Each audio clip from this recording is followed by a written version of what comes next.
Fala, moçada! Voltamos! E aí, galera? Tudo tranquilo? E aí, preparados para o pré-ENEM? Estão seguindo a gente no Instagram, vendo as dicas relativas a ENEM? Viram aí as questões que nós já vamos introduzir, estamos introduzindo sobre redação, que é ultra, mega, super importante? Pois é, fiquem antenados, moçada.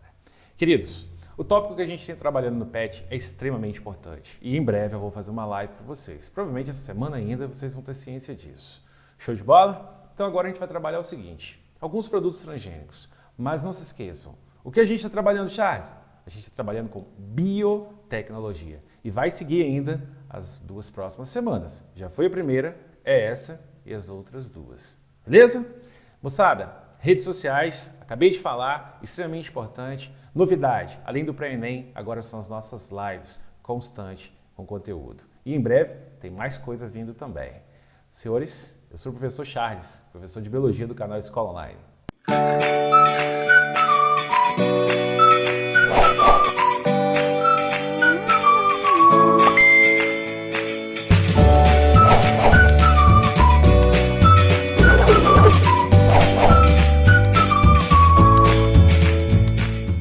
Atividade 1, meu povo. Vamos lá. PUC diz assim, leia atentamente a afirmação abaixo sobre produtos transgênicos. Alimentos transgênicos são alimentos geneticamente modificados com alteração do código genético. A afirmação é... complicado essa, hein? Diz que o alimento transgênico é aquele que tem seu código genético alterado. Da aula da semana passada, a parte teórica, eu coloquei para vocês o seguinte. O transgênico é aquele ser vivo que recebeu genes de uma ou mais espécies. Um gene ou vários grupos gênicos. Ou seja, é a espécie que tem gene que não é dela. É isso. Agora ele diz ali, ó, que teve uma alteração no código genético. Eu vou lembrar vocês uma coisa. Me permitam? Só um adendo. Lembra dessa tabela do código genético? Na aula que vocês tiveram sobre síntese proteica, geralmente é assim que a gente leciona, vocês viram duas propriedades do código genético. Uma é o código genético é degenerado. Diferentes códons me dão o mesmo aminoácido. Diferentes códons codificam o mesmo aminoácido. O que vocês veem aí, ó, sequência de 3, brinca aí, acha aí, AUG, vai dar metionina. AUG é um códon. Um códon é quando você tem 3 nucleotídeos no RNA mensageiro. Então, AUG é o códon de iniciação, te dá metionina. Vejam só. Mas se você pegar ali, por exemplo, a prolina, achou? A prolina ela vem do códon CCU, CCC, CCA, CCG. Tem que decorar isso não, tá? Diferentes códons te dão o mesmo aminoácido. Essa propriedade diz o código genético é degenerado ou redundante. Diferentes códons do mesmo aminoácido. Propriedade muito importante. E a outra é, o código genético é, completa aí moçada, universal. Bactérias sintetizam proteínas seguindo esse código. Uma girafa, mesma coisa. O pé de manga que tem no seu quintal, a mesma coisa. Um fungo, idem. Você, mesma coisa. O código genético é universal, meus queridos. Portanto, volta com a atividade 1. O que você marcou? Foi essa?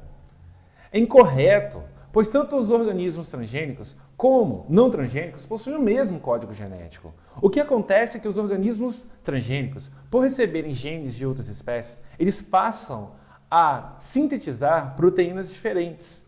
Então eles passam a expressar características diferentes pelo fato de expressarem proteínas diferentes. É isso. Foi a 2. Diz ali, ó, e diz muito, né? Unespar em 2016. No Brasil foram plantados 40,3 milhões de hectares com sementes de soja, milho e algodão transgênicos em 2013, com um crescimento de 10% em relação ao ano anterior. Esse desempenho levou o Brasil a consolidar a posição conquistada em 2009, o de segundo lugar no ranking de área plantada com transgênicos no mundo, ficando atrás apenas dos Estados Unidos. Aí a gente tem aí, pessoal, uma tabela, adoção de transgênicos no Brasil ao longo dos anos, oscilando de 2009, soja, milho, algodão, até o ano de 2013. Beleza? Aí vocês dão uma analisada. Nos números vem, por exemplo, soja, 2009, 71, 2010, 75, 2011, 83, 2012, 89 e 2013, 92%. Hectares que ele está falando ali, né? Milho, mesma coisa. Algodão, mesma coisa. Tudo em hectares. Show? Aí tem um asterisco. O asterisco diz o quê, Charles? Milhões de hectares. Ok. Agora eu vou voltar à questão. Sobre o assunto, assinale que for certo. Essa eu vou fazer com vocês todas as letras. Letra A diz: a característica de interesse retirada do outro organismo de espécie diferente será manifestada em decorrência da transcrição do RNA transportador sintetizado a partir do DNA recombinante. O que você fez foi ter colocado um gene na espécie que se tornou transgênica, ela recebeu um gene. Esse gene ele é transcrito. O que é isso? O gene é DNA. Quando o DNA é transcrito, o gene é transcrito, produz-se um RNA-M, ou o RNA-T ou o RNA-R. Essa transcrição que produziu o RNA-M vai levar posteriormente o RNA-M, que de mensageiro, a ser traduzido em uma proteína. Tradução. Beleza? Letra B diz que as enzimas de restrição empregadas na tecnologia do DNA recombinante são fundamentais, porque permitem modificar sequências de base nitrogenada do DNA. A aula da semana passada. Enzimas de restrição são enzimas que acham genes específicos. Elas acham e cortam os genes, desligam o gene do resto, deixa você pegar o gene que você quer. Ok? C. Diferentes variedades de milho podem ser obtidas com a utilização de outros genes, por meio da técnica denominada clonagem. Clonar quer dizer reproduzir iguais. Beleza? Clonagem quer dizer reproduzir iguais. Letra D. As sementes de soja, milho e algodão transgênicas são produzidas pela técnica de melhoramento genético vegetal convencional. Pessoal, o convencional pode ser tido como uma seleção artificial, onde você vai plantar sementes da planta que for mais espetacular em termos de produção, por exemplo. A que produziu mais é aquela que você escolhe as sementes e planta. Isso, ao longo do tempo, você fez uma seleção artificial. É como se você fosse a natureza, mas como você não é a natureza, eu não posso falar seleção natural, eu falo artificial.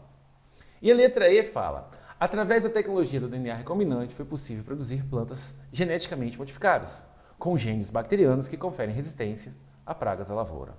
Vamos devagar? Então vamos lá. Na semana passada, para não ficar extenso, eu coloquei teoria junto com a aula. Eu coloquei isso aí para você.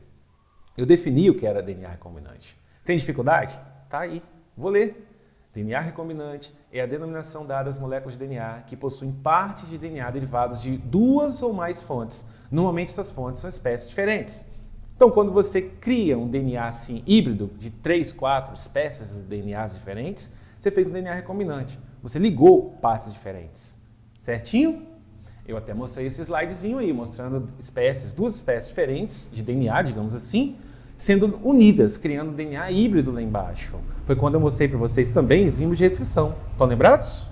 A ECO R1 que está lá. Ó. Aí, olha esse outro. Eu defini para você transgênico também, tá lembrado? Olha lá. Transgenia é uma técnica que altera o material genético de uma espécie pela introdução de uma ou mais sequências de genes provenientes de outra espécie. Nesse momento eu mostrei essa figura, que é uma figura também produzida no Enem, que em suma diz para você o seguinte, olha, genes da bactéria foi colocado na planta. Uai, mas peraí. Então transgenia é uma técnica de DNA recombinante. É isso. Os transgênicos são uma das derivações do DNA recombinante. Por isso, pessoal, a gente volta aqui e tomara que você tenha marcado a letra E de escola. Essa é a nossa resposta. Beleza? Um pouquinho mais intensa, mas uma questão muito importante. Charles, por que você fez toda? Essa questão tem muito cara de questão do Enem, embora não seja do Enem. Então já é um modelo. Então, para a gente ter um ótimo aproveitamento em biotecnologia do Enem, a gente faz bem vagarosamente. E, pessoal, dê bastante ênfase. Biotecnologia cai na prova do Enem, tá? Tem caído todo ano uma questão. Show? Fui. O milho transgênico é produzido a partir da manipulação do milho original, com transferência para este de um gene de interesse retirado de outro organismo de espécie diferente. Beleza, você já está tranquilo. Se o milho é transgênico, ele tem que ter genes que não é da espécie milho. A característica de interesse será manifestada em decorrência, eu já falei 2 vezes atrás, mas eu vou trazer para vocês de novo uma figura da outra aula. Essa. Quando você tem o milho e coloca no milho genes, que é fragmento do DNA de uma outra espécie, esse gene que veio dessa outra espécie, ele tem que ser transcrito.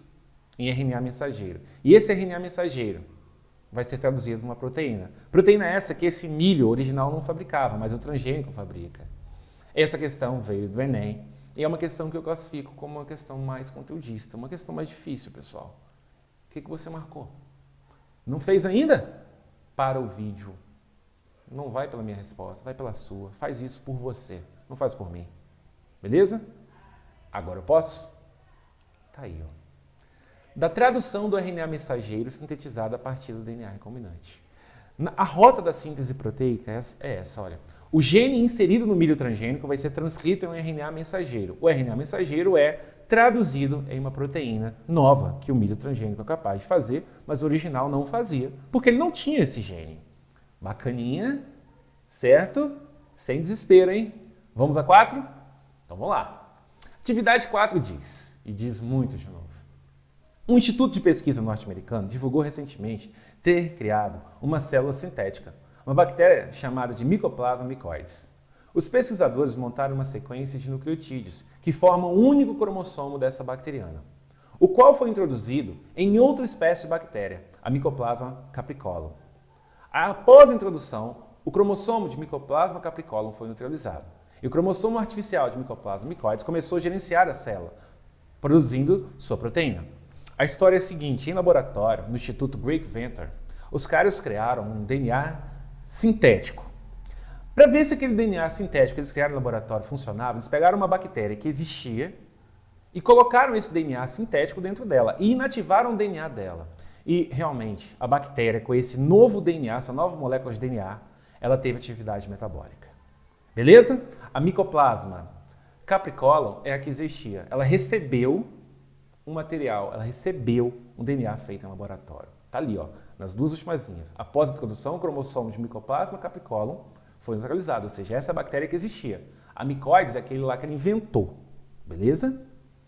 A importância dessa inovação tecnológica para a comunidade científica se deve a... Então vamos lá, essa eu vou fazer também. Possibilidade de sequenciar genomas de bactérias para serem usados como receptores de cromossomos artificiais. Gente, isso não é uma inovação porque isso é feito há muito tempo. O estudo genômico de organismos vivos, principalmente bactérias, é feito há muito tempo. Não é a partir desse momento que nós começamos a fazer isso. Não é essa a novidade, não é esse o novo campo aberto para os biotecnólogos. Beleza? B. Capacidade de criação pela ciência de novas formas de vida, utilizando substâncias como carboidratos e lipídios. Pessoal, sem dúvida nenhuma, esse experimento abre esse precedente de criar novas formas de vida. Mas baseando-se em carboidratos e lipídios, uma vez que os caras fizeram DNA em laboratório, estranho isso, hein? Um mínimo estranho, para não dizer que está errado, né? Óbvio. C. Possibilidade de produção em massa de bactéria Mycoplasma capricolum para sua distribuição em ambientes naturais. Aí o Enem quis enrolar Que branco, hein, Charles? Interpretação de texto. É porque é o seguinte, a Mycoplasma capricolum, você não vai produzir ela porque ela já existe. Ela já existe na natureza. Quis enrolar com interpretação. Eu acredito que quase eu esqueci a palavra interpretação de novo. Quis enrolar com interpretação, já não é biologia. Ok? Letra D. Possibilidade de programar geneticamente micro-organismos ou seres mais complexos para produzir medicamentos, vacinas ou combustíveis. Para ter graça, eu não vou falar nada da D, eu vou ler aí. Capacidade da bactéria Mycoplasma capricolum de expressar suas proteínas na bactéria sintética e estas serem usadas na indústria. Não esqueci. A letra E é interpretação de texto. Por quê, Charles? A Mycoplasma capricolum já existe, já expressa suas proteínas. Então, na real, qual a resposta? Letra D. Então, os caras mexeram, os caras fizeram do zero. Sabe-se lá o que a gente pode fazer agora. Que coisa fantástica, pessoal. Muitos de vocês que estão assistindo aí essa aula nem imaginam, mas vão trabalhar com biotecnologia. Me fala daqui a alguns anos. Eu não, nem sei o que é isso. Você acha que você não sabe. Isso move o mundo hoje. Vocês vão ver comigo na live. Vocês vão ver. Meus amigos, vou à questão 5. Atividade 5. Lá, ó. A estratégia de obtenção de plantas transgênicas pela inserção de transgenes em cloroplastos em substituição à metodologia clássica de inserção do transgênio no núcleo de célula hospedeira resultou no aumento quantitativo da produção de proteínas recombinantes com diversas finalidades biotecnológicas. O mesmo tipo de estratégia poderia ser utilizado para produzir proteínas recombinantes em células de organismos eucariotos não fotossintetizantes, como as leveduras, que são usadas para a produção comercial de várias proteínas recombinantes e que podem ser cultivados em grandes fermentadores. Considerando a estratégia metodológica descrita, qual organela celular poderia ser utilizada para a inserção do transgênio em leveduras? Esse enunciado é um enunciado que eu observo que os meus estudantes têm muitas dúvidas, e eu acredito que vocês também vão ter. Eu vou tentar traduzi-lo ao máximo. É o seguinte: para fazer transgenia em células de planta, ao invés de colocar no núcleo das células, estão colocando nos cloroplastos das células. Charles, isso é possível? Sim, porque o cloroplasto é uma organela que tem DNA. Então você coloca um gene que não é da planta, ao invés de colocar no núcleo dessa planta, você coloca no cloroplasto. Aí o cara falou o seguinte: ó, eu tô a fim de fazer isso em levedura. Posso fazer? Aonde eu colocaria? Uma técnica análoga. Devagar, né? Levedura é um fungo. Fungo não tem cloroplasto, porque fungo não faz fotossíntese. Aonde você colocaria esse transgene? E aí? Aí eu tô aqui para te ajudar. Vocês lembram da teoria endossimbiótica? Endossimbiose. Ela diz sobre a origem das mitocôndrias e dos plastos. Eu vou te mostrar. Então, galera, nesse slide vocês estão vendo o quê? Vocês estão vendo que as mitocôndrias e os plastos vieram de bactérias da Terra primitiva. Eu vou te mostrar a teoria endossimbiótica então. Ó, vai comigo pela seta. Você tem uma célula procariótica inicial, tá vendo? Tem aqui o ácido nucleico em contato com o hialoplasma, ou seja, material genético livre no hialoplasma, que é o que preenche o citoplasma. É o que define uma célula procariótica também, né? Aí aqui você vê que essa célula procariótica ela vai fagocitar bactérias. Fagocitose seria esse tipo uma nutrição. Basicamente ela está comendo, tá bom? A grosso modo. Aí aqui você vê o seguinte, ó, ela consumiu, trouxe para dentro, mas ela não digeriu. E aqui está escrito que a bactéria aeróbica está em simbiose mutualística. O que é simbiose, Charles? É viver junto. Ela vive junto, ganhando e doando mais e mais para ambos os envolvidos. Show? Tá facinho? Daí, pessoal, aqui ó, já tem a mitocôndria. Mitocôndrias são organelas celulares que participam da respiração celular e elas precisam do oxigênio. Elas são aeróbicas ou aeróbias. Aqui já mostra uma cianobactéria, tá vendo a seta? A cianobactéria dentro de uma célula que tenha também mitocôndria define o que você vai chamar de célula de alga ou célula de planta. Beleza? Já, se for uma célula eucariótica que tenha apenas a mitocôndria, pode ser um fungo, um animal ou um protozoário. Agora que você viu tudo isso, você está pronto para voltar para a questão. Então vamos voltar para a questão. Nesse caso, você está vendo o seguinte, vou voltar de novo. Os caras colocavam genes exógenos, ao invés de colocar no núcleo da célula da planta, eles estavam colocando dentro do plasto. Que plasto, Charles? Dentro do cloroplasto. Se for fazer isso com fungo, dá para fazer? Dá. Por quê? Porque fungos têm mitocôndrias. Dá para colocar o material genético dentro das mitocôndrias. Show? Por quê, Charles? Porque fungo é levedura, levedura não possui mitocôndrias. Perfeito? Aí sim, hein? Acertaram?